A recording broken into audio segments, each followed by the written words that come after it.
syndicales ici présents, le président du conseil d'administration de presse, chers administrateurs de la caisse de presse, monsieur le directeur de la caisse de presse, chers membres de la famille de Tomadepa, chers invités, chers camarades. Avant de prononcer le discours, je voudrais commencer par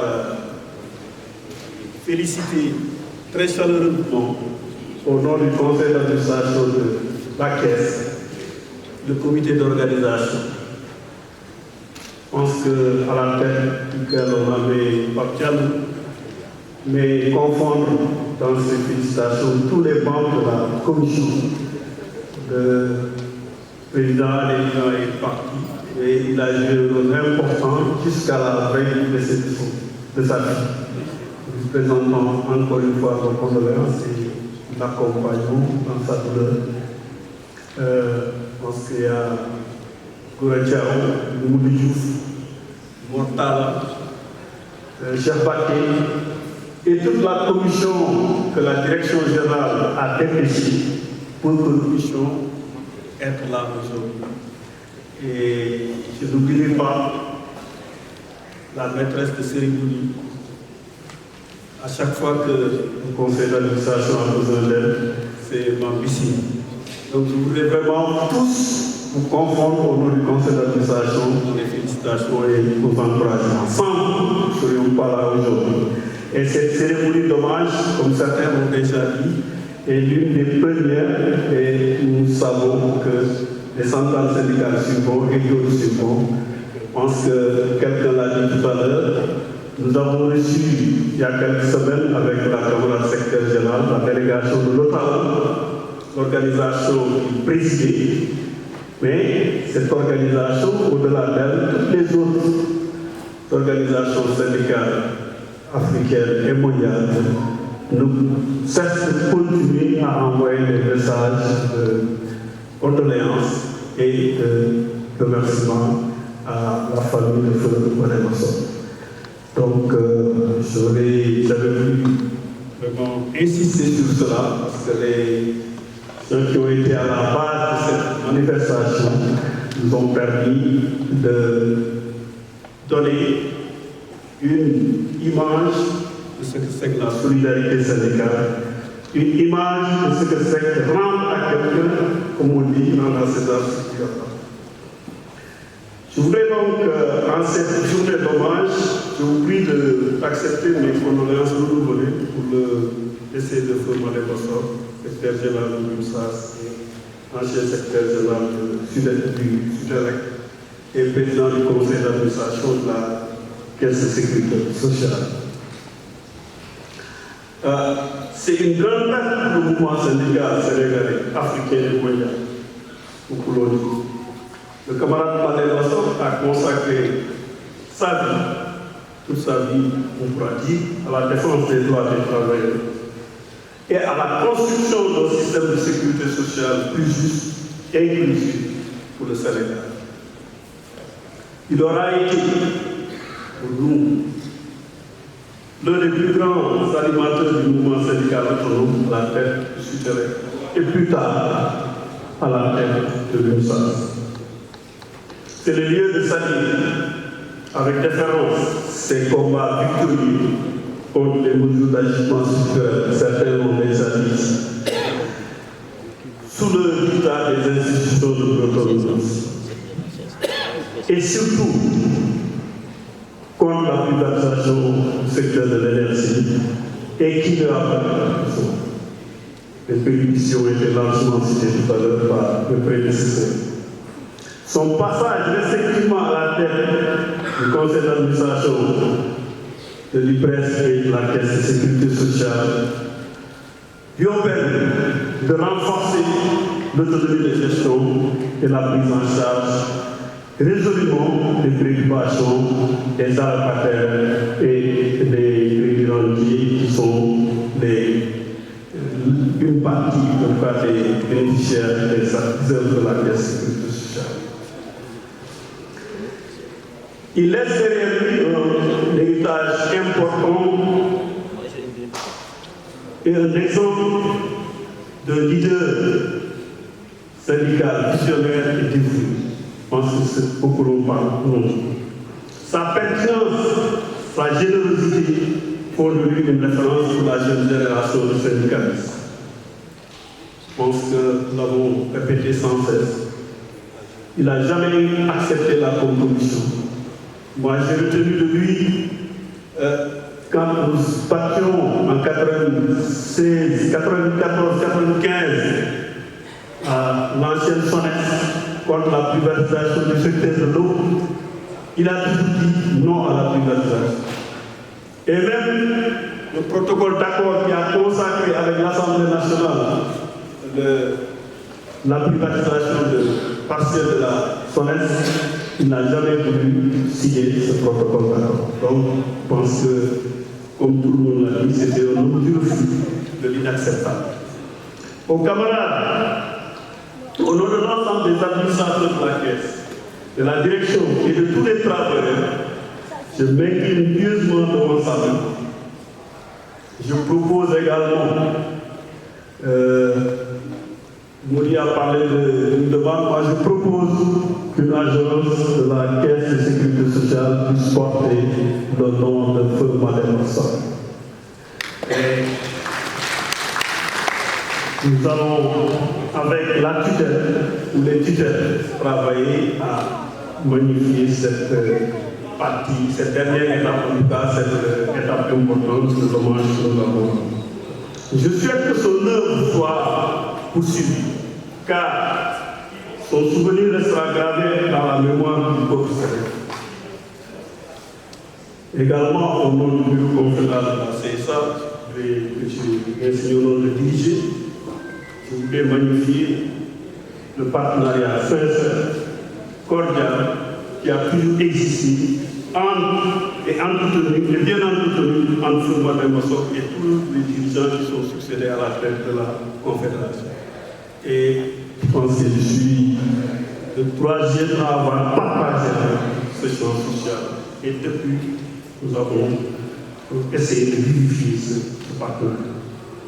Et pensez-vous à la famille, parce que les témoignages que nous avons entendus dans le film, les belles paroles de notre fille, témoignent de la solidité que Madeba a cultivée pour rassembler toute sa famille autour de lui. Nous insistons pour que vous gardiez cette grande solidarité, cette convivialité entre les différents pays de la famille.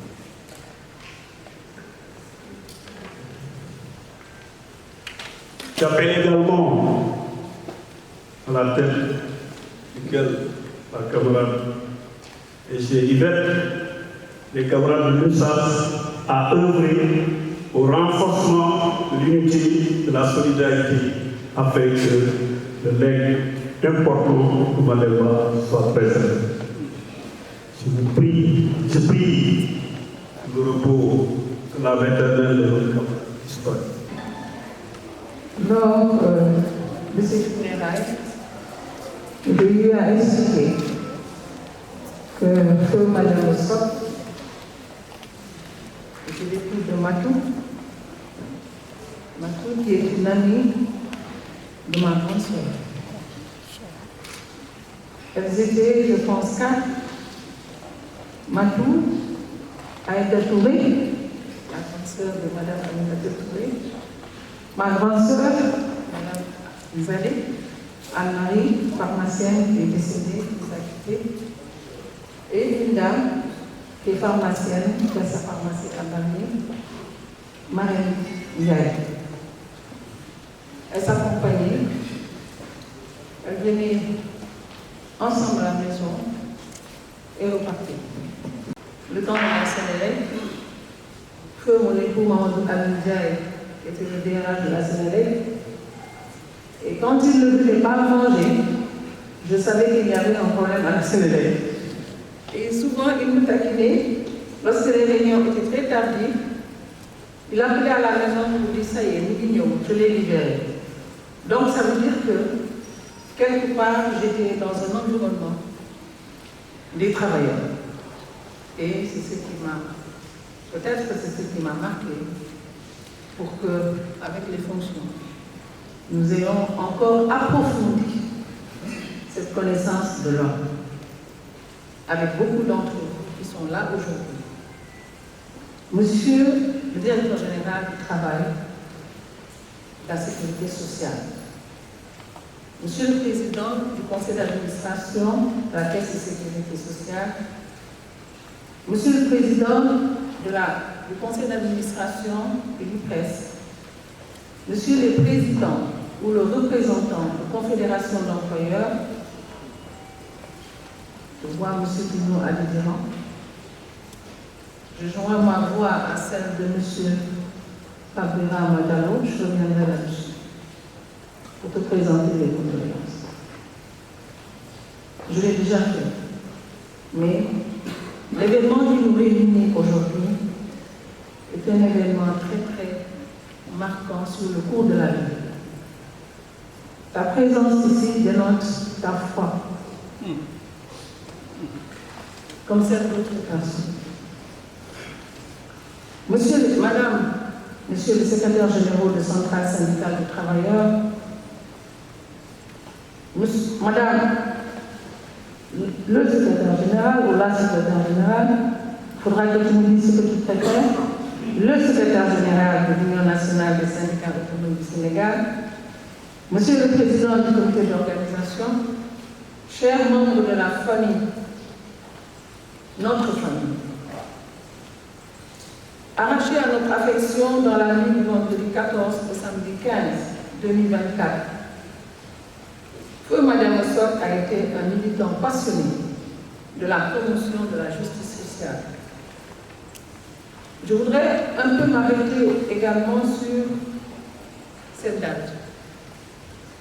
Cette date, le vendredi 14, Monsieur le directeur général,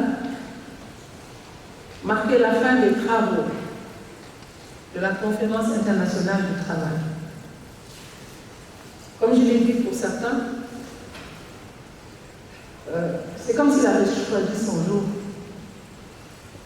La fin des travaux de la Conférence internationale du travail à laquelle il prenait régulièrement part au sein de la commission des normes. C'était connu et reconnu par tout le monde au niveau du VIT.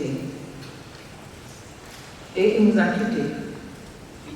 Sa carrière professionnelle et syndicale a été marquée du sceau de l'engagement constant et de la détermination inébranlable au service du progrès social, mais aussi de la souveraineté nationale. Son esprit de sacerdoce, au service exclusif des attentes et préoccupations des travailleurs, l'a amené à être un des pionniers de l'avènement des organisations syndicales autonomes et à être le précurseur d'une centrale syndicale de travailleurs orientée vers l'autonomie, l'Union nationale des syndicats autonomes du Sénégal, UNSAS. Et ce n'est point un hasard si son action syndicale a influé positivement sur l'amélioration de la mesure de la représentativité des centrales syndicales de travailleurs et incidemment sur la qualité du dialogue social tripartite. En effet, c'est dans le cadre de la prise en charge de l'une des doléances de l'UNSAS qu'il dirigeait que les pouvoirs publics se sont engagés dans la dynamique d'organiser les élections générales de représentativité des centrales syndicales de travailleurs. Et comme par hasard, c'était au moment où j'occupais la fonction de ministre du Travail et des organisations professionnelles le 11 avril 2011. C'est encore hasard. La tenue régulière de ces élections a permis à notre pays d'être reconnu comme étant un modèle en matière d'approfondissement de la démocratie sociale et par ricochet une référence sur le plan de la promotion du dialogue social tripartite, avec notamment la mise en place du Haut Conseil du dialogue social, au sein duquel siègent notamment les centrales syndicales les plus représentatives et également les représentants du patronat. Je vois M. Gorotao, qui est membre éminent de l'institution, et M. le vice-président du gouvernement, en la personne de M. Kagni Sissé, directeur général du travail. De fait, Mme Ossok, nous retiendrons également son attachement particulier à inspirer, en toutes circonstances et en tout lieu, en toute franchise et avec l'éloquence et la pertinence qui le caractérise, son opinion sur toute question portant sur la situation du monde du travail, la cohésion nationale et sur l'implication des partenaires sociaux dans l'élaboration et le suivi des politiques publiques. Je ne reviendrai pas sur ce que le président du comité d'organisation a cité.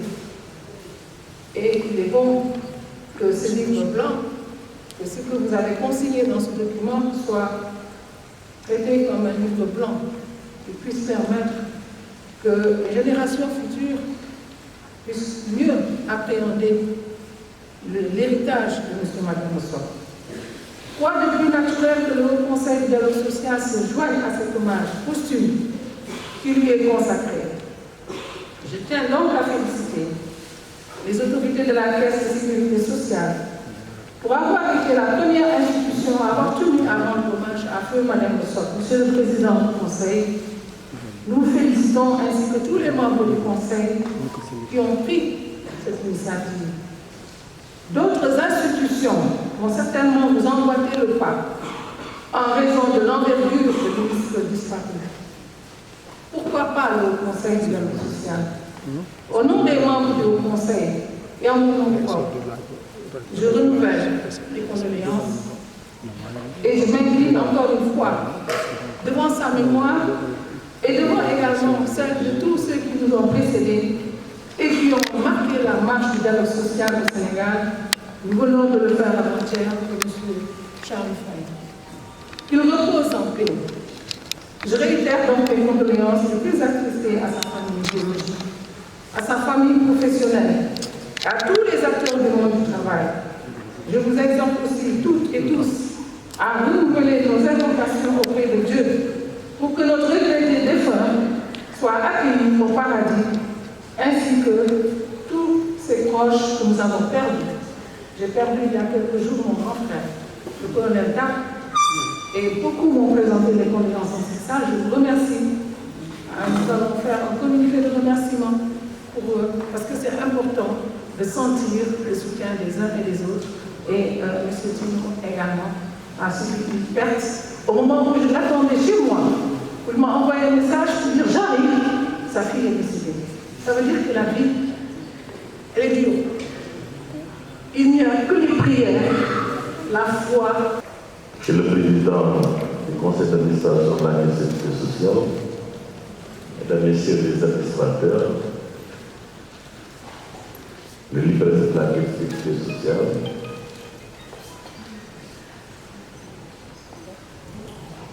aux membres de la famille de Mme Ossok, à ses épouses, ses enfants, ses petits-enfants, aux camarades de Moustapha, le président honoraire de la syndicat de la sécurité sociale, la commission d'organisation, camarade Mouramadjo. Merci pour votre invitation. Je voudrais également remercier tous les camarades ici présents, hommes et femmes, qui ont fait le déplacement pour témoigner de leur attachement à notre regretté madame. En vérité, puisque je n'avais pas un programme, j'ai préparé mon petit discours. Mais en venant également, le président Mamadou Raskissi, président du conseil d'administration de l'IPREX, m'a appelé pour me demander de le représenter. Parce qu'il ne sera pas présent. Pour des raisons que vous connaissez. Bien pour ce temps, depuis un certain temps. Je voudrais donc vous dire tous et toutes que c'est avec beaucoup de tristesse que je prends la parole à l'occasion de la cérémonie d'hommage à notre camarade Mademba Sock, défunt PCA de la Caisse de sécurité sociale, mais également ancien président de l'institution de prévoyance retraite du Sénégal, du Brest. Institution dans laquelle il a siégé durant de très longues années.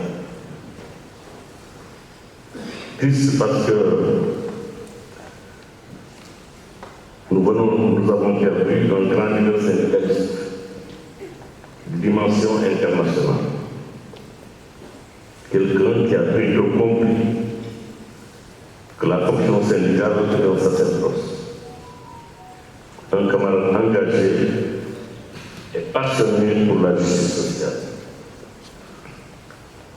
Madame et moi, nous avons partagé la même fédération syndicale des mines, de l'énergie, du pétrole et du gaz, la fédération africaine, dont le siège est à Alger. Nous avons également cheminé à l'ONAP CISL jusqu'à la fusion avec le congrès de Tunis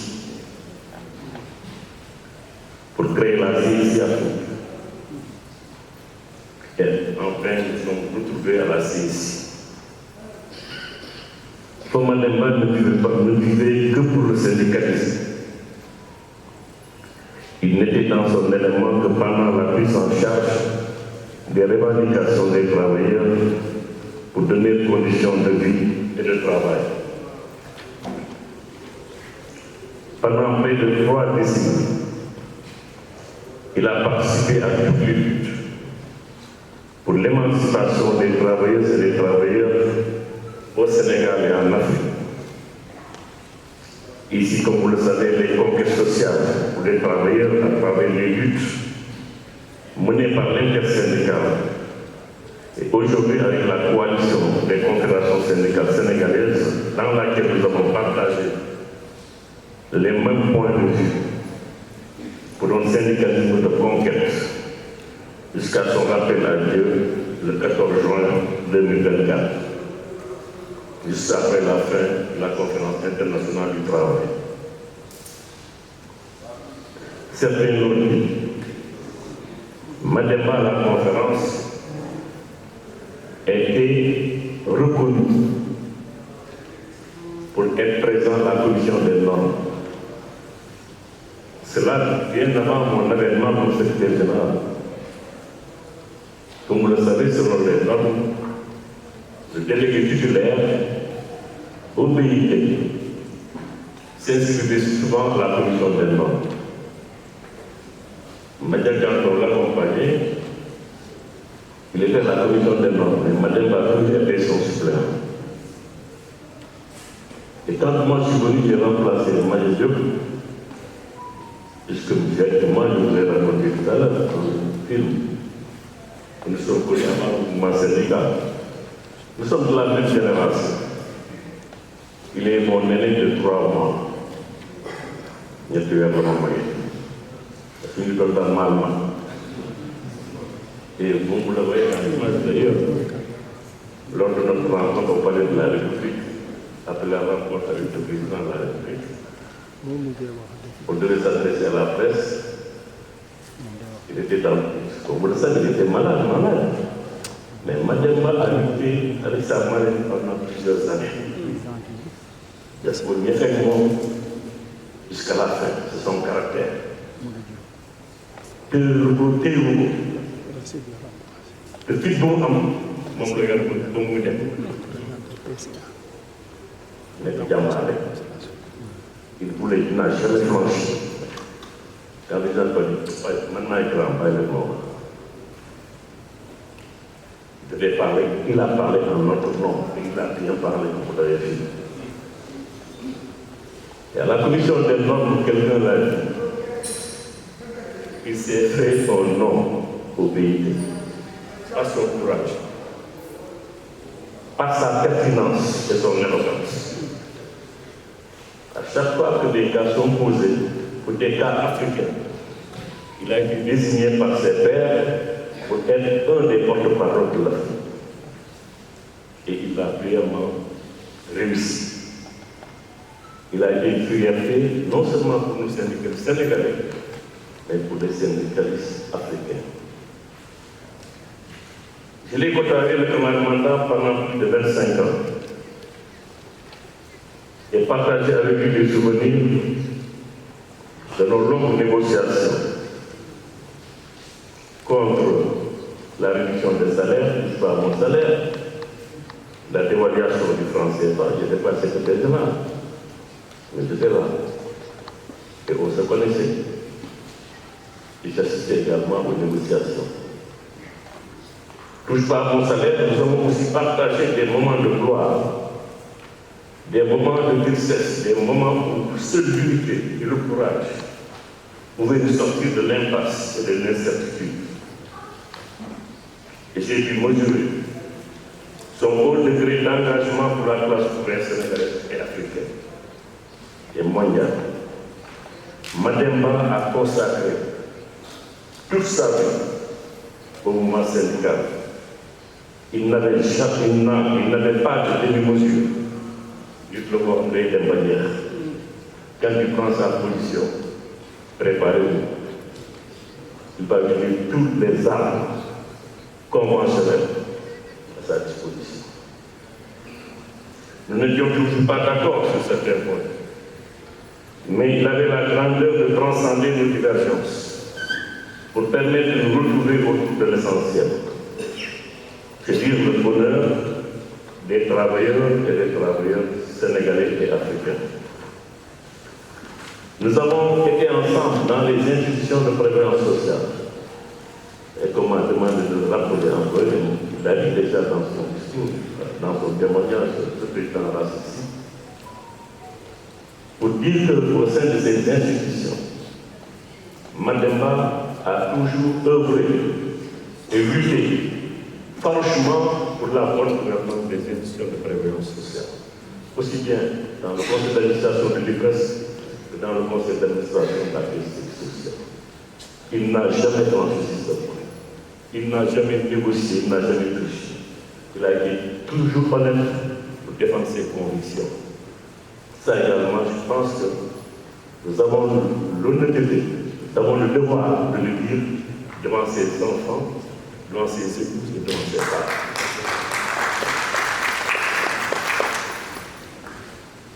C'est quelqu'un qui aimait sa famille. Madame Ba, ce n'est pas seulement le syndicat qui parle de nous. Comme je l'ai dit, même génération, nous avons les mêmes préoccupations, les mêmes passions, avec des cycles différents. Mais quelles que soient les divergences, quand on est ensemble, on parle de tout.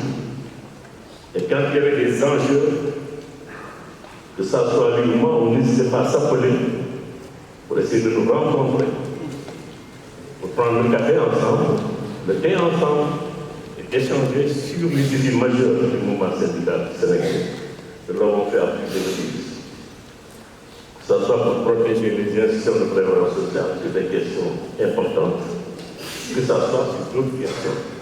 Nous aurons peut-être ultérieurement l'occasion d'échanger. Il aimait sa famille.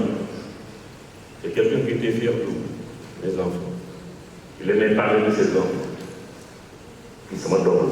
Voilà. Il était très fier de sa famille et de ses enfants particulièrement. Et quand il se déplaçait à Paris avec ses petits-enfants, je ne sais pas, le garçon, comment il s'appelait encore? Il nous montrait ses photos. Comment il s'amusait avec lui. Il se plaisait à ça. C'est quelqu'un qui était proche et qui aimait sa famille. Voyez, Barlo. Famille Diarra Napoléon. Deuxièmement, il a fait vendre des services. Vous avez donné un exemple. Il y a quelqu'un qui a dit, il a acheté des ordonnances. Il a fait plus que ça. Mademba a sauvé des familles. Il a donné des emplois des enfants. Il a aidé des démunis. Il s'est battu pour préserver les droits des travailleurs et des travailleurs qui sont au salaire. Nous lui devons beaucoup. Et j'ose espérer que son héritage sera préservé. Et la nouvelle génération s'inspirera des qualités de ce grand monsieur.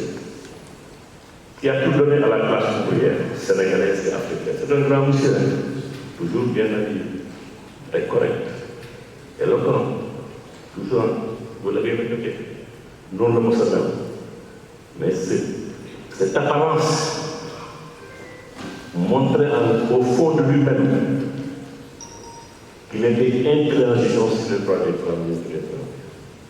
Il ne désignait pas. Nous lui devons beaucoup. Et il laisse le vide. Et quand on a envoyé, on a envie parfois d'échanger, de se porter, de se taquiner. Mais quand ce monument nous quitte, il laisse la côté de nous.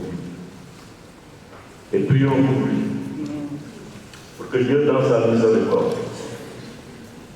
l'accueille en son paradis éternel. Firdaus, yal na ko yàlla jël ak yi gën a kawe. Am na ci yaakaar.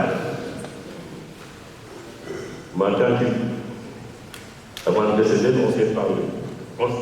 Je l'ai appelé